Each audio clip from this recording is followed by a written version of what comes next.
Today we're going to be making some of the custom pants that I make. I've had a few people ask me, how do you tailor those for yourself, and I do it myself. I don't take it down to a tailor or anything like that. So just wanted to make a little video showing how I go about that process. So first thing I do, I've got these pants, got them for Christmas here, so we're going to just put them on as is.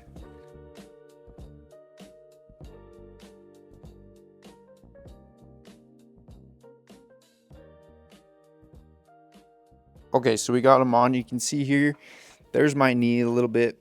I've got a little bit of the cross stitching here, so we're going to try to go above that. I've got these two clamps, so I'm going to find where I want it on my socket. I usually want it sitting right on where my socket kind of crests and rolls.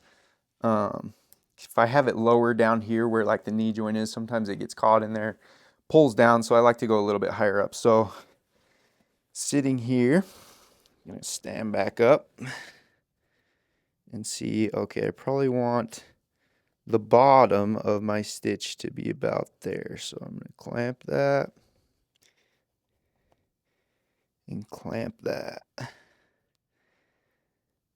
Now we'll take them off. I want to be careful sliding these off. You don't undo those. Okay, so now I've got marked kind of a relative area where I want my cut to be. So you can see here, obviously these clamps are prosthetic for casting. So if you don't have access to those, you can use a pin, clothespin, however you want to mark where you want those. But I'm going to say from that line, I probably want it 2 inches. So we'll go about there. Now again, this where I put my clamps is going to be the bottom of my pants. So I don't want to cut where that line would be. So I'm going to look at it. We're going to say, put these back on now that we're flat, just so that I keep kind of relative location.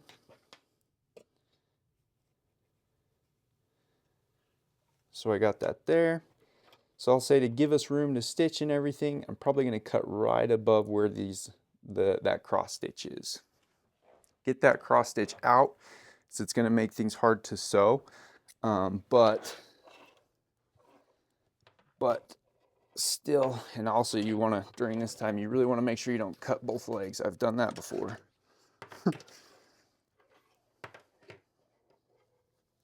But this cross stitch would make things hard to sew, so you don't want to have it in your seam. But I want to have enough room to stitch and have my thread be able to grab onto. So this can be a rough cut. It doesn't have to be super straight or anything like that. This is all going to be hidden away. Nice. So now I've got my pant leg here, and we'll just set that to the side. Okay, so we've got them cut now. So now I can take these clamps off again. I know generally I might just make a little mark with the Sharpie here, just so that I know that's kind of where I want the bottom of my seam to be.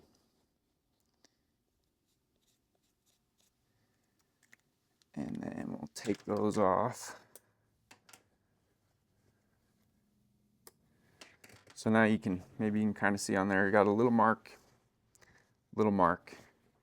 And for this one, so a lot of times what I'll do is put an elastic in. So for example, I would get one of these, pretend this was elastic here. I don't have any cut. Oh, this one's cut. I would get this like an elastic. I would measure it around my circumference of my socket where I want that line to be. And then I would cut that, stitch it into a loop, something similar to this. And then I would stitch this inside of my seam here that we're about to do. But with these pants, because these pants aren't elastic at the bottom of the other side, I really kind of have this thing of them being symmetrical. So I could seam this out just exactly like this, but I do want to put a drawstring in so that I can cinch it tight if it is getting caught and things like that. And I think it would be a nice look for these pants. So we're going to use just a little bit of parachute cord as a drawstring. We've got that silver mark here, and then the other one on this side. So all I want to do first is just get this relatively straight. So I'm going to fold it over so that my mark is at the bottom there. and then that gives me the inside. I can see how much room do I have to work with. So there's my mark again. So I'm gonna have that be the bottom of where my pants end. So I just want to get started. The hardest thing with this is keeping everything straight and not getting bunched up, because then your stitching will look that way. It won't look correct, obviously, and won't hold the way you need it to. So now I'm just going to sink this needle, and then we will put our stomper down. Let's see that little bit of wrinkle already. I don't love that. So some of it, I like to wear these, you know, kind of athletic, stretchy material. And so that is kind of hard to work with sewing as well. You can really stretch it to keep it straight and keep it flat. But really just now we're just going to seam here.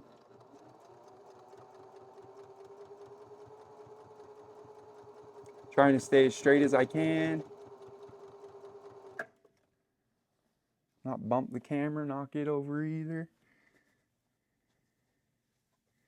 And I'm just folding where I haven't seamed yet, just so that it all kind of falls in line a little bit as it rolls through. And then I just pull everything out with my fingers so that it's staying flat and straight. Good old 7th grade sewing class, I made a pillow for my little sister that had her name embroidered on it. So I have been kind of interested in sewing long before I lost my leg, but it's a handy skill to have in prosthetics for sure, because we're stitching things all the time, especially in fabrication, lamination. I'm always making bags and decorative covers, things like that, that are needing a little bit of stitch work to just make it all look nice and tight. Okay, now you can see my other mark. We want to stay folded there, and I'm actually going to clamp this again just so that that one stays kind of where I want it, and then I don't get too far off course with my seam. Continue seaming all the way through. See, I'm getting a little off course. My time lapse. Keep that straight. So as we're going through here, you can see my new seam. Not the straightest, but here's where I started, right? And then we're going through, looking okay, getting a little wide, and then we took a jump somewhere. This happens in sewing. So now I'm going to cut this out.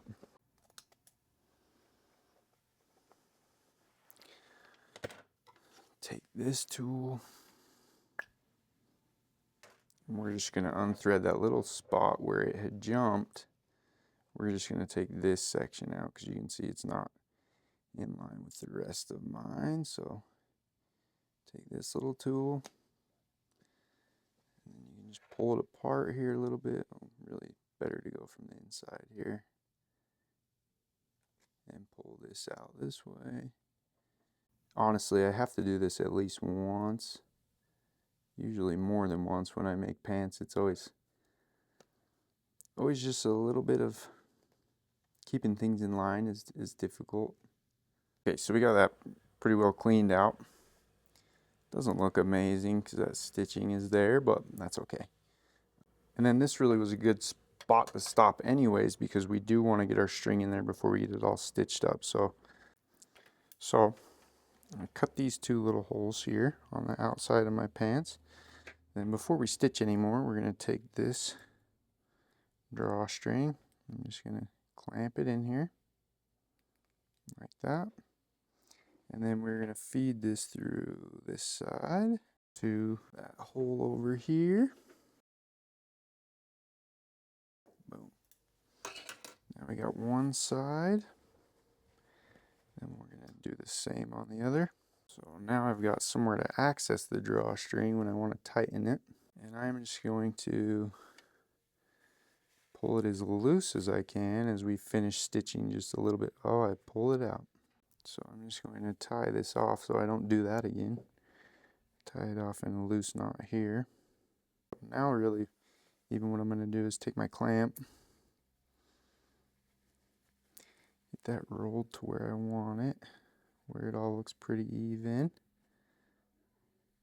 like that, and I'm going to clamp it down over the string so that string is clamped in place, the pants are clamped in place. Hopefully it helps me keep everything separate for a few more minutes.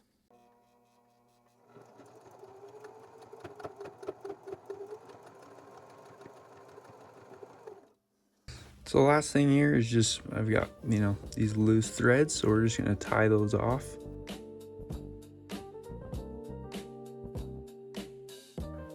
Okay, I think I'm feeling pretty good about those. So let's get them on and see how they came together. Nice, okay, so I got that length really perfect right where I want it. Matches the other side good, and then if I want to tighten things up, I totally can. Maybe get a little like a clamp bobber thing here on the end, but even still just giving that a little bit of a tighten. And then you can roll that so it's tucked away. I like those a lot. That actually turned out pretty well. So that's how I make my pants. Obviously, again, you could seam this without a drawstring. You could seam it with an elastic like I do on kind of my sporty jogger pants. But dress pants I try not to, and these pants actually I really do like this. This turned out pretty nice. So that's it for this week. We'll see you next time. Thank you.